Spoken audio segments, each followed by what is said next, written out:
Asked the High Court in the state to perpetually restrain the Economic and Financial Crimes Commission from investigating him over video clips allegedly showing him receiving wads of dollars from a contractor.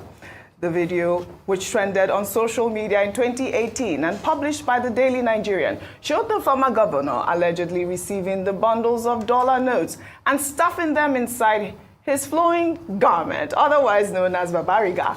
While the governor debunked the content of the video, the Kano House of Assembly subsequently set up a committee to investigate the allegations. The EFCC is the only defendant in the suit. Dr. Abati, over to you.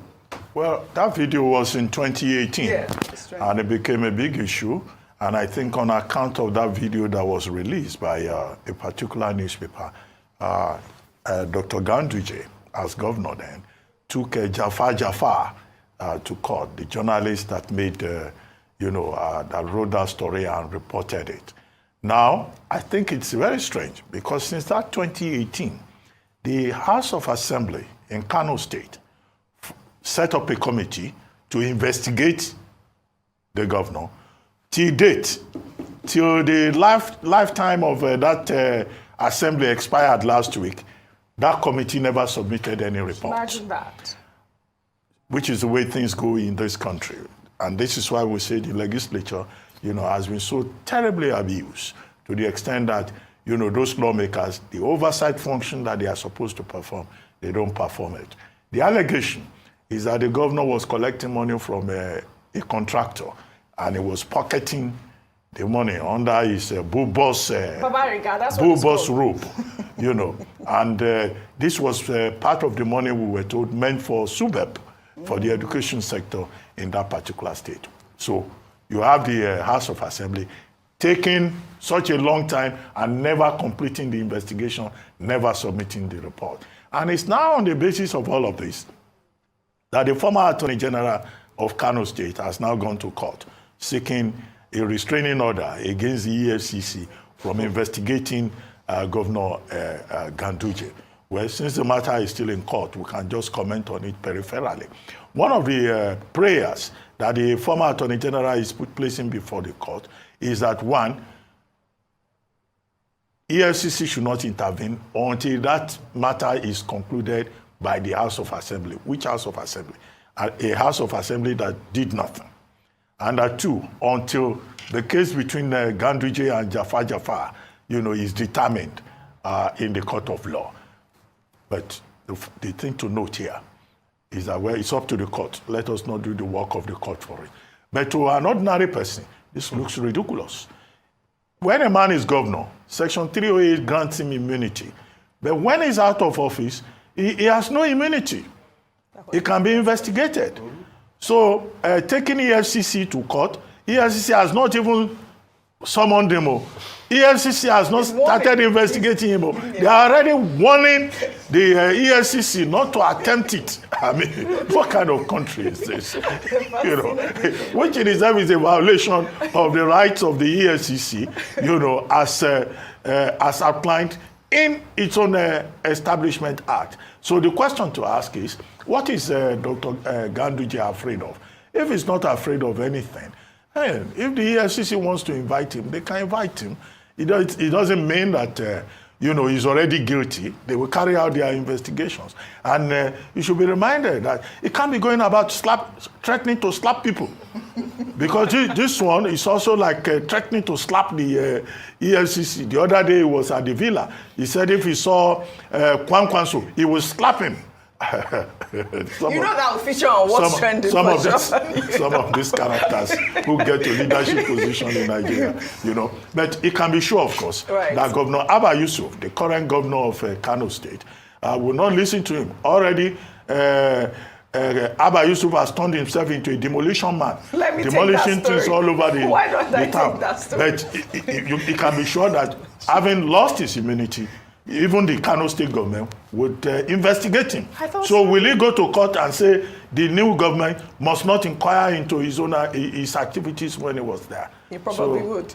Well, all right. You mentioned the Kano State governor. And another development, some residents in Kano State have condemned the Kano State government's decision to demolish a multi-million naira road structure known as the Kano Golden Jubilee Monument, which they say was done in public interest. The governor of the state, Abba Kabir Yusuf, ordered the demolition in the early hours of Wednesday and personally supervised the demolition, which lasted for 3 hours. The roundabout was erected in 2017 to commemorate the state's 50th anniversary. I mean, look at this. I mean, this was this.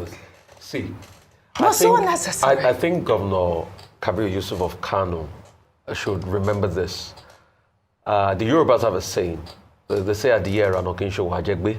What it means is there's a chicken they normally make for people, sort of like a transit chicken to the world of beyond. And if they eat yours, you eat theirs. Governor Kabir Yusuf should remember that the way Governor Ganduje is running helter-skelter now, he will leave office one day and he will be judged by the things he had done. He should stop this vindictive nature. This thing was done in the interest of public good. The argument they are making is that it's disrupting traffic and everything. No.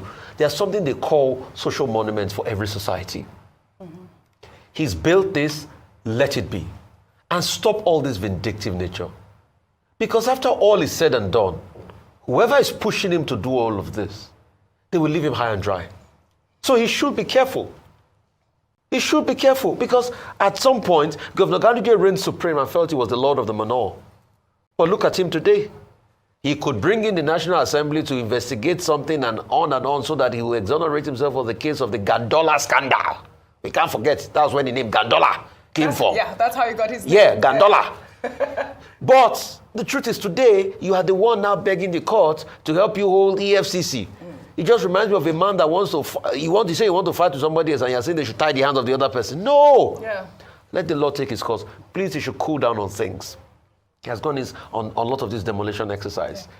Yeah. Also for landed property, you go on. Even if the titles were not properly done, in the case of landed properties, because I hear it's also after landed properties, can you fix things? Can you use those houses that have been built for economic value for the state and viability? But doing this and ISO, look at how much money has been spent on this. Look at the waste because you want to prove a point. Yeah, let's not do this to one another. Absolutely. Please. A piece of history destroyed in public interest. I mean, how is this possible? Really? Horrible. I think my biggest take is the amount of money that's been wasted because we want to prove a point. In addition to the traffic, Rufai, his spokesperson also said that it was due to the fact that it was substandard material that was used to build the monument, and that the engineers who had assessed the monument said it would collapse in 2023 or 2024. If that is indeed the case, then it is a real issue for concern, because we have heard issues around building collapse and the likes. And then, if that is the case, then there must be a probe into the amount of money spent on that project and the contractors on that project, why they use substandard projects, and heads have to roll. Unfortunately, that's something that we don't often hear whereby there are consequences to actions. But who funded this project? It's probably taxpayers' money. It's high time we started to demand accountability for money spent. You cannot spend 160 million naira in 2019 to refurbish that, and then a few years down the line, you're destroying the property. What happened to the multi-million naira spent on that project? Absolutely. It is ridiculous. It's a waste of taxpayers' money, and we must get to the bottom of this. Absolutely. All right. Governor, it's also saying that that monument will be reconstructed, because that monument was erected in 2017 to mark the 50th anniversary of the state. Yes. So, and it says that the monument is blocking the visibility of the entrance to Government House. But to the extent that it says they will reconstruct it, that's fine. But what is worrisome is that since he got there, the only visible activity he has been conducting has been the demolition of buildings at the race course, and also at the Eid praying ground, on the grounds that these were public lands given out to cronies of Governor Ganduje, as he then was, to erect buildings. But he needs to explain to the people. He needs to carry the people along. You can't just wake up one morning, something that the people are used to. You give one or two excuses, and you demolish it. Things have been reconstructed, not to block the thing that he's talking about. Since he says it will be reconstructed, let him now build his own, and let us see the quality structure that he will put there, because that monument had become historical for the people of Kano. All right, then. And he another shouldn't- person demolish his own too. and he shouldn't go about victimizing people. Because it looks like he's on a vendetta mission. You know, he just wants to discredit Ganduje. Ganduje is not well loved by many people, but at least, you know, government is continuous and he shouldn't focus on vendetta. We need to hear from him what he wants to do for the development of Kano State, the welfare of the people of Kano State. He hasn't said enough on that since he assumed office. He should begin to focus on that. All right, then.